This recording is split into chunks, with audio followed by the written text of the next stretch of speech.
I know that most people in the Christian community are not really aware of what yesterday was. It's unfortunate to me that that is the case. Yesterday in 1973, on January 22nd, 1973, the Supreme Court unleashed the most murderous decision that has ever been sent down from their benches. Some 60 million little ones have been slaughtered since that day on the altar of convenience. It is something that I am very passionate about, and I'll get to more of that in just a second. But I think it's sad that we have this, and the church, this goes on, and the church takes very little notice of this fact, of what is going on around us on a daily basis. And again, we'll get to more of that in a moment. In Wichita, Kansas, St. James Episcopal Church held a Chili for Choice fundraiser on January 22nd of 2015. This was to raise funds for Planned Parenthood, who has openly admitted to slaughtering more than 7 million babies. And this Episcopal church was serving chili to raise funds for them in order to help them kill babies. That's the picture that we're dealing with. Now, I'm not even going to make you turn today, because I'm going to read off several verses to you. And I'm going to be reading a lot. I got a lot of notes here, and I'm going to try to get through them. In Ezekiel chapter 22, verses 12 to 14, it says, "In thee have they taken gifts to shed blood. Thou hast taken usury and increase, and thou hast greedily gained of thy neighbors by extortion, and hast forgotten me, saith the Lord God. Behold, therefore, I have smitten mine hand at thy dishonest gain which thou hast made, and at the blood which hath been in the midst of thee. Can thine heart endure, or can thine hand be strong in the days that I shall deal with thee? I, the Lord, have spoken it, and I will do it." God wasn't joking. And that's what we are seeing. And I think, folks, that part of what we are dealing with in our nation right now is that we are reaping what we have sown. We have sown innocent blood, and we are reaping from that innocent blood the judgment of Almighty God. As we face all of these things, I'm not going to get into COVID and whether you think you should take the shot or not. That's between you and God. That's up to you. I'm not interested in arguing that with you at all. Over these past couple of weeks, I have lost several very, very dear friends to this terrible disease. And it is a judgment, folks. We are facing judgment. The economy is completely out of control. We have inflation like we have never seen in 4 decades. That's why when you go to the pump, you're paying over $3 a gallon, when just a year ago, when I was traveling, moving back to Iowa, I paid about $1.75 a gallon on my way back from Arizona. We are facing this judgment of what is going on. Now, is it right to say that the unborn is significant? Well, in Galatians chapter 1, verse 15, the Apostle Paul says, "But when it pleased God, who separated me from my mother's womb and called me by his grace." Isaiah 49:1, Isaiah says, "Listen, O isles, unto me. Hearken, ye people from far. The Lord hath called me from the womb. From the bowels of my mother hath he made mention of my name." Jeremiah says the same thing. "Before I was formed in my mother's womb, I was called. You had chosen me." King David wrote in Psalm chapter 139, "You formed me Before I was formed, before my parts were made, you already knew me by name. And so it is important to realize in God's eyes, this is a very significant thing. In Luke chapter 1, verses 39 to 47, and you'll see this sometimes, called the first worshiper. When Mary came to her cousin Elizabeth and they talked together, John the Baptist was in Elizabeth. Jesus was in Mary, and they, as this happens, as they come together, John the Baptist leaps in the womb of Elizabeth, worshiping before he was even born. In your walk and in your life, an encouragement to you, find something that you can be passionate about. Find something that brings passion into your heart in a spiritual walk. When I was younger, I remember in our English class, our English teacher made us read Inherit the Wind. Anybody read Inherit the Wind? Nobody? It is about the Scopes trial, which brought about the teaching of evolution in the school system. Even though the creationists won that court trial, it still unleashed this evolution. And as we read Inherit the Wind, I remember coming home, and my dad was a pastor, so my mom was the pastor's wife, and I stated to my mom, I have discovered that both Darwin and the Bible are good books. My mom just kind of shook her head, but she didn't know how to respond to me. She didn't know what to say. And so her shaking her head had little value to me because it didn't make any impact. I will tell you now, I am a rabid creationist. If you want to argue that we came from monkeys, I will be glad to do that with you. If you came from a monkey, I'm sorry for you. I didn't come from a monkey. I came from Adam and Eve. And then if you want to spread it even further, Noah and his wife. But if you want to think that you came from a monkey or that the earth is billions of years old, I feel sorry for you. God help you. I had to write an article, a theme paper on abortion in high school. I was a junior in high school. I had to write this theme paper. Now this will show you how sheltered I am. It wasn't that my parents were bad parents. Don't walk away saying Mike said his parents was bad parents. Not at all. They were great parents. They just didn't know how to deal with this, like most parents today don't know how to deal with this. I had to write a paper on abortion. That was my first exposure to abortion. I didn't even know what abortion was. In a junior in high school, I didn't even know what it was. I had been sheltered and shielded, but over the years of ministry, I have now become a rabid pro-lifer. I want to say to you, we need to be careful as rabid pro-lifers.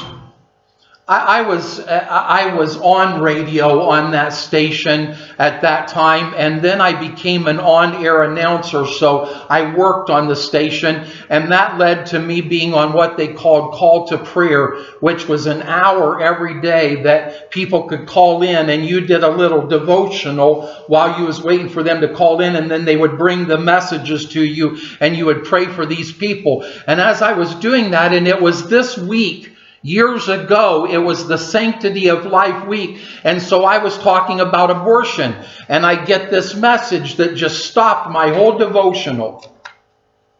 The message said a grandma called in. She pulled off to the side of the road, and she's weeping because her granddaughter had an abortion, and she feels like that her granddaughter is lost forever. There is no hope. And so I changed my devotional immediately, and I was like, Grandma, listen to me. Understand this. God can forgive those decisions that are made. And if she will come to Him, God will forgive her. I promise you that. God will forgive her. We've got to be aware of what it is that we are saying and doing and the way that we present it. So why did my attitude change and this become something more than just an insignificant feeling about something, but something that really changed in my life? Like most youth, I didn't know the truth.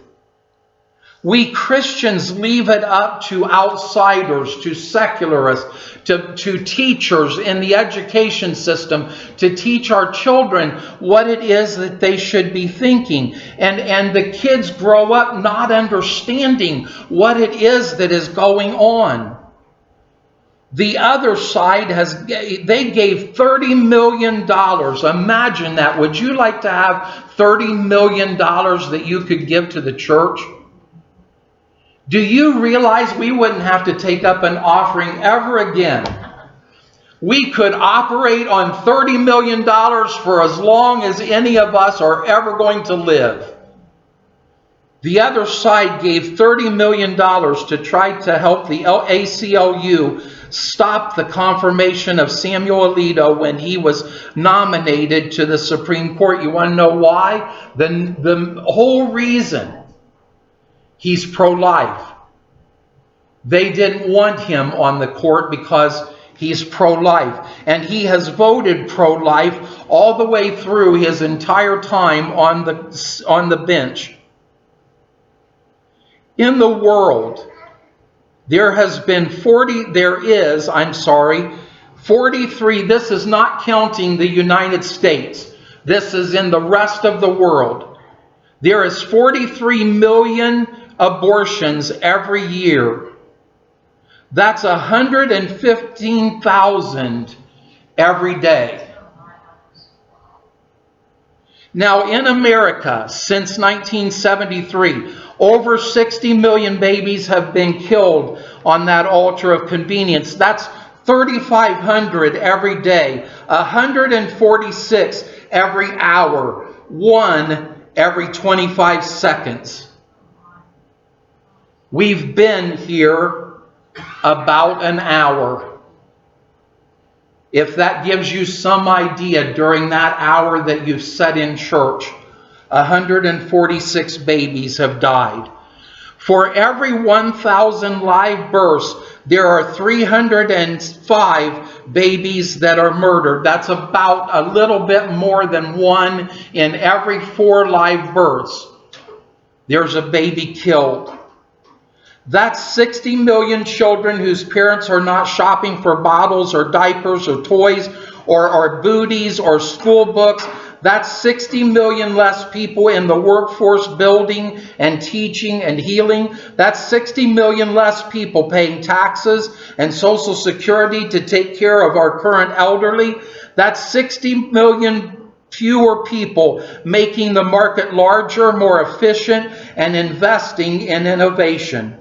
We won't have any idea how America has been changed or the world has been changed by all of the babies that have been killed.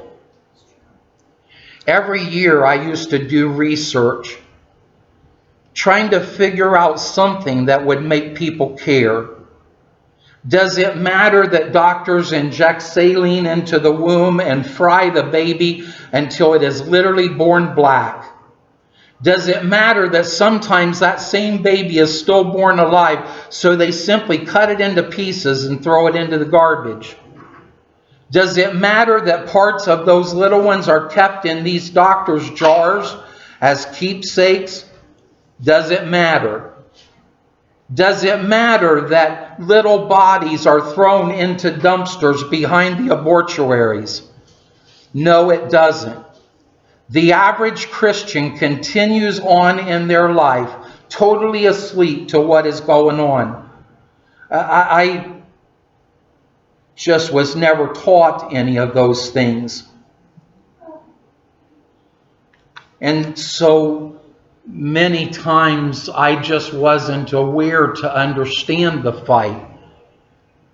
To stand up for these, and this is where we are. Carl Kirby from Answers in Genesis, maybe you've heard of them. They're the ones that have the Ark in the Creation Museum in Kentucky. A lot of people go there, and Carl Kirby taught. I got to go to a special pastors conference with them before the museum was even open, and he taught us that that day.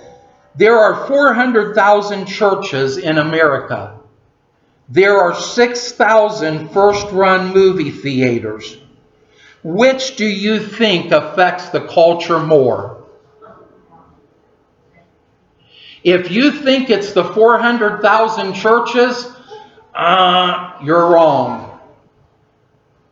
The 6,000 movie theaters is affecting our culture in a much greater way. And the fact is that most pastors and most teachers, and Roger has hit on that some in the Sunday school classes, be careful what pastors and teachers you're listening to, because there's a lot of phony ones out there. And they don't care whether you learn what is right or not. They will just simply tell you what saves their job. That's what matters. I watched a video this past, I guess it's been a couple of weeks ago, excuse me.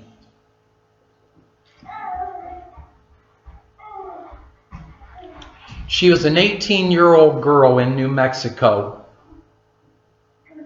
She pulled her car up to a dumpster behind a store. She took a bag that was all zipped up.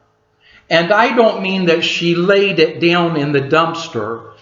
I'm saying to you that she took this bag and literally just tossed it up over her head into the dumpster.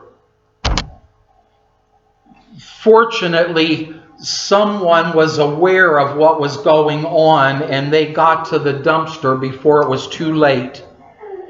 It was this 18-year-old girl's newborn baby that she just literally just took.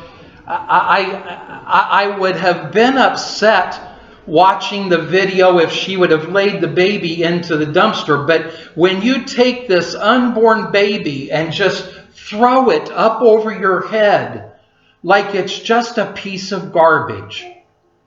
And the thought went through my mind, yes, do I feel bad at this 18-year-old girl? Yes, I feel just as bad as at us, as the church, because why is someone not saying to this girl that little life means something? Because we don't look at life as meaning anything. We just toss it aside. I thought, wow, what is wrong with us? Well, a part of the problem is the parents.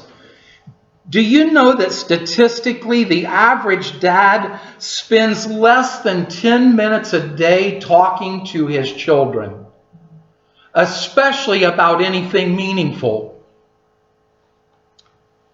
I can pat myself on my back. My son is 30 years old, and I spend at least an hour and a half with him every week talking on the phone. And he's married now. What kind of influence do we have? Well, you might say to me, well, Mike, I don't have any little children. That's fine. That's why I'm out talking to the young men that are out there that need somebody to give them some discipleship and counsel. We need to begin to understand what this... You know that there is a 1 in 200 million chance that you would be born. All of the things that had to happen to come together to make this work was just phenomenal. I learned that from a doctor that is a whole lot smarter than me. It was amazing, a phenomenal series that had to come together, and especially for you to be born healthy, being able to see. Do you understand what it takes for you to be able to see? To see color. for your eye to communicate to your brain so that you can see. See, I have terrible problems with my eyes right now. I've grown to really, really respect the gift of sight because it makes a big difference when you begin to lose it. It took a lot for you to be born. You didn't just happen. You aren't a parasite. God chose you to be. You are a precious jewel to Him. You are so important. You look at yourself sometimes and say, well, why would it matter? Because it does. In 4 weeks after your conception, your heart began to beat. In 8 weeks, you were beginning to move. You couldn't be felt yet until about the 4th month, but the movement clearly happened. Abortion is the #1 surgical procedure in the United States, and it is the only one that the doctor does not have to inform the patient of what is really happening. When the doctor uses a vacuum to suck the baby apart or to do a C-section on the baby and then throw the body in the garbage to die, the patient doesn't have any idea what is actually being done. And one doctor, when the Freedom of Choice Act was in consideration, one doctor declared the baby is nothing more than a parasite. I'm going to skip some things.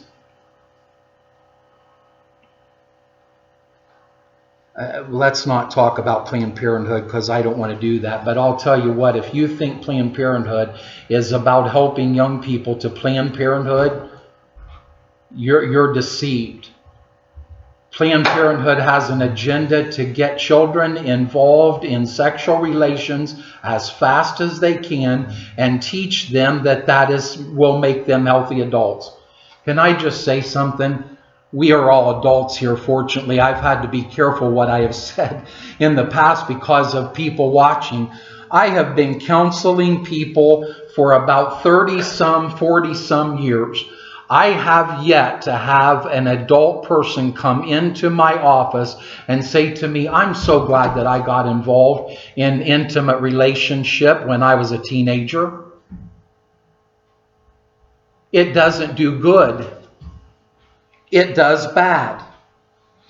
Okay, I'm almost done. Are you still hanging in there with me?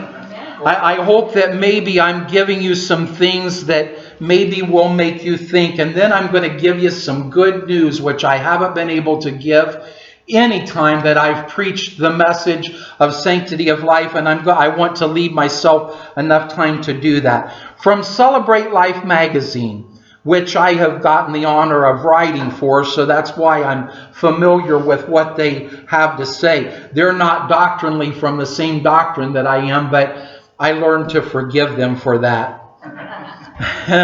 I'm sure that they're not listening to the video, so I'll be safe in that. If his mother had followed her doctor's advice when she was carrying him, he would be just another abortion statistic. Tim's parents, Bob and Pam, moved to the Philippines in 1985 to conduct a Christian missionary outreach. While pregnant with Tim, Pam contracted amoebic dysentery through contaminated drinking water. She was advised to have an abortion due to the danger to the baby from the drugs needed to cure it. She refused, and Tim was born healthy and robust in 1987. Today he stands 6'3", weighs 235 pounds, and has been described as an athletic and physical phenomenon. Tim was fortunate to be born into a family that had strong roots in their faith and a deep understanding of the precious gift that each life is not only to them, but also to the world. He is a Heisman Trophy winner. Anybody college football fan?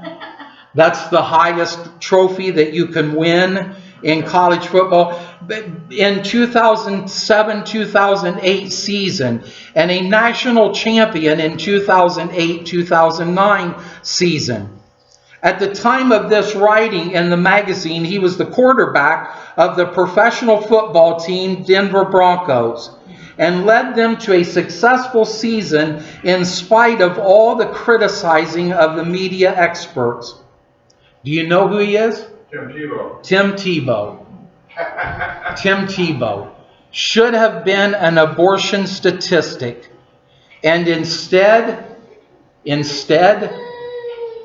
now, because of his Christianity, they have just persecuted this young man in ways, and if you think he was thrown out of the NFL because he wasn't any good, you don't win the Heisman Trophy and the national championship without being any good. But that's what they made of him. Okay, I still want to get to my good news. I know that people tell me a lot that I shouldn't be so passionate. But why not? Why are we not passionate? Now, I'm not telling you, and please understand this, I'm not telling you to go out and try to picket an abortion clinic or march down the streets or anything like that. What I'm just trying to get you to realize how important it is that you might just say a prayer every day for mamas out there that are facing just absolute insane decisions. That maybe you would pray for the ones that keep their babies. That maybe you would pray for the ones that abort their babies. That maybe you would pray for the unborn babies. That you would find something in that, because it does matter. A dear friend of mine wrote something years ago. Every time I do the Sanctity message, I read it. It is called This Obscene Silence. His name was Jeff Ostrander. Eerie, isn't it? The sense of well-being. The sleepy, dreamy ocean of regularity that gently laps against our consciousness, cautioning us against extremes, reciting the need for security, reminding of little jobs to be done around the house, all in a voice so smooth, so steady and faint that we hear no voice at all. The tender wooing towards self-absorption does not deny the reality of bigger principles, ideas that brave men might swallow death to defend. No, the quiet voice commends such ideas as marvelous, acknowledges their defenders to be saints and heroes, amazing people it croons, people of destiny, worthy of admiration, not the normal sort like us. And so our hunger for justice is lost, not demolished but disarmed, not attacked but abstracted beyond use, like a highly polished sword glimmering in the museum while the unprotected city is slaughtered outside. Jesus loves the little children, of course, and here they are being dismembered all over town. Too bad, really. Someone should do something. Seems like the saints and heroes would have shown up by now. It is quiet in the city, quiet in the churches. We have built a peace that dying children do not disturb. Funny, isn't it, how life goes on.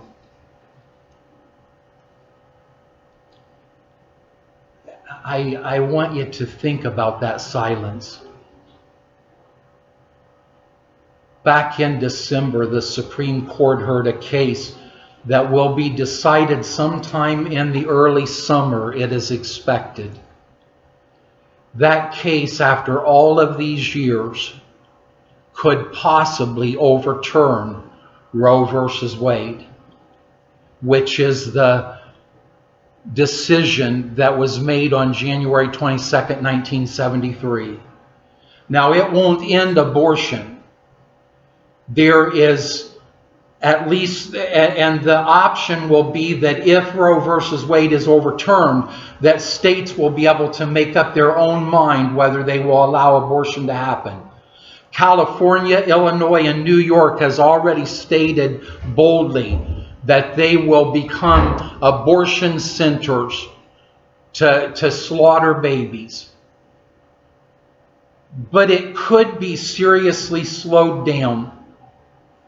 Texas recently passed what is called the heartbeat law, which says that after 6 weeks, when the heartbeat can be heard, the baby can no longer be aborted. We were surprised that the Supreme Court upheld that decision, so that Texas can now say, now again, they won't give a blanket decision stopping it. What they are doing is they're saying each case can bring up an opposition to this. But it is a great thing that is happening. For the first time since 1973, we're seeing that possibility that abortion could at least be slowed down. And we need to pray. We need to pray. Because the court is under tremendous pressure to give in on this issue. We need to pray. Would you pray?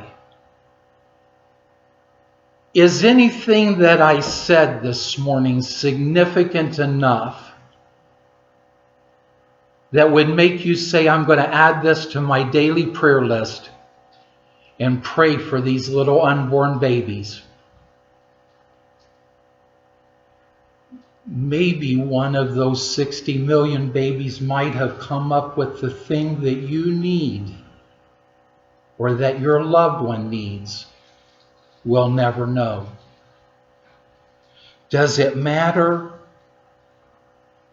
I went from writing an article when I was a junior in high school and not having any idea what abortion was, to becoming a rabid pro-life person.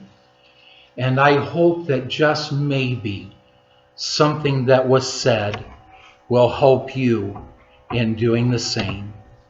Let's bow our heads for prayer.